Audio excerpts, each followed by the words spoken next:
posso, permite-me tal ousadia, subir a mais alta montanha, conhecer a lugares nenhures, tocar o fundo de todos os mares e deitar-me com as estrelas e correr como o vento.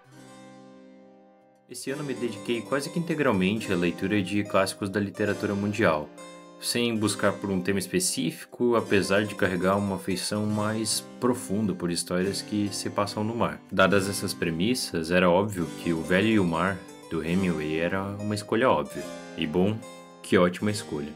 Apesar de ser um livro extremamente curto, que você pode ler em apenas um dia, eu não recomendo que você faça dessa forma, pois tem algo nos clássicos que te obriga a ler eles em um ritmo diferente, com mais atenção, com pausas dedicadas para refletir sobre o que o autor está querendo dizer e muitas vezes como aquilo se conecta com você. Mas bom, o tema principal aqui não é esse, e antecipo que caso você queira ler o livro, pode ser que aqui você encontre alguns spoilers, apesar de eu optar por utilizar alguns floreios para falar de alguns aspectos mais diretos da narrativa. Então, se preferir, você pode ir lá, ver o livro e depois voltar aqui e assistir esse vídeo, pois acredito que você vai se conectar com ele de uma forma diferente. Então, já deixa esse vídeo salvo por aí. O mar era sempre o mesmo, sempre grande e sempre forte. Uma das maiores sensações que eu tive com esse livro foi uma espécie de esperança agridoce. Caso você não tenha lido O Velho e o Mar, o livro conta a história de Santiago, um pescador que está há 84 dias sem conseguir pescar um único peixe. Santiago tem o apoio e a mais profunda admiração de Manolín, um menino que mora no vilarejo e que costuma pescar com o velho. Apesar do garoto ter sido forçado a parar de pescar com Santiago, a sua admiração não deixou de existir. E um dia, bastante abalado pelo nítido sofrimento do velho, Manolín fornece algumas iscas para que ele possa pescar no dia seguinte. E bom, logo nas primeiras horas em que Santiago está pescando, ele fisga um peixe, que possui um comportamento muito estranho, e que se prova tão grande que acaba puxando o barco cada vez mais longe da costa, mas em um ritmo constante e até monótono, de certa forma um pouco melancólico, que se delonga por vários dias. Sim, dias. O que há de interessante aqui é que, apesar de você ficar feliz pelo personagem no momento em que ele fisga o peixe, essa distância, cada vez maior que o peixe acaba levando o velho, torna-se um motivo de angústia, pois você não sabe quanto tempo ele vai aguentar, devido à dor constante que se assoma ao longo de vários dias e à iminência da ruptura da linha, que acaba criando uma tensão na narrativa e se apresenta em vários momentos, ou dos profundos cortes que se formam na mão do velho devido ao fato de ele estar preso àquele peixe e aquela necessidade de trazer o peixe ao barco. Isso sem falar no fator água e alimento, que também se apresentam com escassez no barco em que Santiago se encontra, fazendo por vezes que ele tenha que improvisar comendo o que consegue capturar com apenas uma mão livre. Essa constante tensão que se forma na narrativa é claramente representada pela tensão na linha que une Santiago ao peixe, e que a sua eventual ruptura pode representar a derrocada completa de Santiago. Em determinado momento, assim como Santiago, você começa a nutrir uma certa admiração pelo peixe capturado, e essa doce esperança da captura é temperada pelo sal da angústia de que a linha se parta a qualquer momento, e que todo o esforço e toda a dor que Santiago tenha sofrido tenham sido em vão, e agora não seriam mais 84, mas sim 87 dias sem pescar nada. Bom, acontece que em determinado momento o que mais se espera de fato acontece. O velho consegue capturar o peixe. E nesse momento você sente todos os doces sabores da esperança dançando em sua boca. É bobo não ter esperança. É um pecado. Bom, acredito que eu não preciso entrar nos meandros da história e detalhar mais do que isso. Mas o que acontece depois é que, devido às dimensões do peixe, a maior parte dele precisou ficar dentro da água, pois o velho não conseguia trazer um animal daquele peso para dentro do barco sozinho. E essa simples perspectiva solitária já traz a primeira pitada de melancolia para o que vai ocorrer daqui para frente na história. E talvez essa possa ser considerada a primeira da série de derrotas que aconteceriam na jornada de Santiago de volta até em casa. Essa primeira derrota, logo nos primeiros momentos, vem com um dissabor de arrependimento. O velho se arrepende logo nos primeiros segundos de ter cravado uma lança no coração do peixe, e inclusive questiona até mesmo a sua fé em Deus depois disso. Mas isso é apenas um pequeno dissabor. O velho logo dá um jeito de se reanimar e decide içar vela até a costa novamente, mais uma vez cheio de esperança.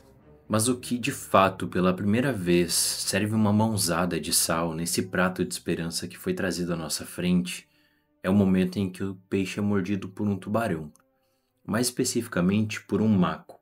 Nesse momento, ao perceber que o animal havia conseguido arrancar uma boa parte de seu prêmio, Santiago sabe que mais virão, e que ele não terá força para lutar contra todos, e ainda assim, Santiago mantém a esperança.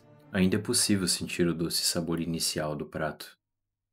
Mas o homem não foi feito para a derrota.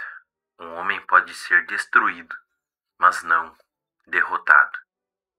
Acontece que a vida não é como na poesia, e ao longo do seu caminho até em casa, o peixe é atacado mais vezes por outros tubarões, que vão arrancando pouco a pouco doces pedaços daquele prato original de esperança que repousava sobre o barco, restando cada vez mais espaço para uma espécie de dissabor salgado que habita na realidade. Quando houve o ataque do segundo tubarão, ele consegue arrancar diversos pedaços do peixe, e aquela resignação que havia preenchido o peito de Santiago depois de derrotar o primeiro maco, agora é substituída por um vazio de destruição. O mar não é nada, é mais forte que todos nós. Ainda que agora aquele doce sabor da esperança tenha quase que sumido da memória, as coisas ainda conseguem ficar pior. Em determinado momento, diversos tubarões chegam para sepultar a derrota do velho e, ao comer o último pedaço de carne do animal, conseguiram fazer com que Santiago sequer fosse capaz de olhar novamente para aquele que, por pouco tempo, fora o maior objeto de orgulho em sua vida, e agora eram apenas ossos. O sabor da esperança é agora o salgado sabor da frustração, o sabor do mar. O mar sempre vence. Santiago agora navega de volta para a costa, derrotado. Mas no fundo, percebe-se que ele sabia que havia sido derrotado após a primeira mordida do tubarão. Na verdade, ele sabia que havia sido derrotado no momento em que cravou a lança no coração do grande Marlin, pois aquela lança também fora cravada em seu próprio coração. Pois, uma vez que conquistou o seu maior objeto de desejo, também não haveria nada mais para ser conquistado. Santiago, desde o momento em que pôs as mãos em seu objeto de desejo, sentenciou a sua ruína, pois, como Schopenhauer uma vez citou, a vida é uma constante oscilação entre a ânsia de ter e o tédio de possuir. No fim do dia, o que faz com que essas grandes obras se conectem tão bem conosco é o quão humanos seus personagens verdadeiramente são. Mesmo que, obviamente, em uma escala muito diferente. Quantas vezes já não nos pegamos desejando tanto algo que, justamente no momento em que conquistamos, parece que tudo que resta é uma sensação de frustração, uma sensação de ressentimento. Esse, de fato, é o sabor agridoce que a esperança traz. Doce enquanto é nutrida e salgada quando é frustrada. E note que a esperança ela pode ser frustrada não apenas no momento em que não conquistamos algo, mas mesmo no momento em que conseguimos alguma coisa, que conquistamos os nossos objetivos. Pois, a partir do momento em que temos, qual a necessidade da esperança? O que para mim simboliza de uma forma mais clara a derrota da esperança no livro é o seu último parágrafo. Depois de chegar à costa carregando apenas a carcaça daquele que fora o maior peixe que toda a cidade havia visto, Santiago sequer decide guardar a única parte do peixe que poderia, a espada, justamente o símbolo da luta daquele animal, pois, no fundo, se Santiago guardasse a espada do Marlin, estaria guardando também uma parte da sua derrota. A cabeça do peixe é dada para ser usada como isca por outros pescadores. Outro fator que nos faz refletir, pois a única parte que restou do animal é utilizada por outras pessoas e não por Santiago. O quanto de nossos objetos de desejo, de nossos objetivos, são de fato para nós. O quanto deles não é para os outros, seja para impressioná-los, seja para beneficiá-los.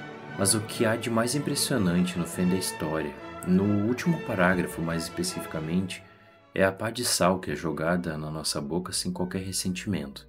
Quando uma senhora rica em um restaurante à beira-mar vê a ossada do grande marlin capturado por Santiago, jogada em uma pilha de lixo, ela pergunta o que seria aquele animal.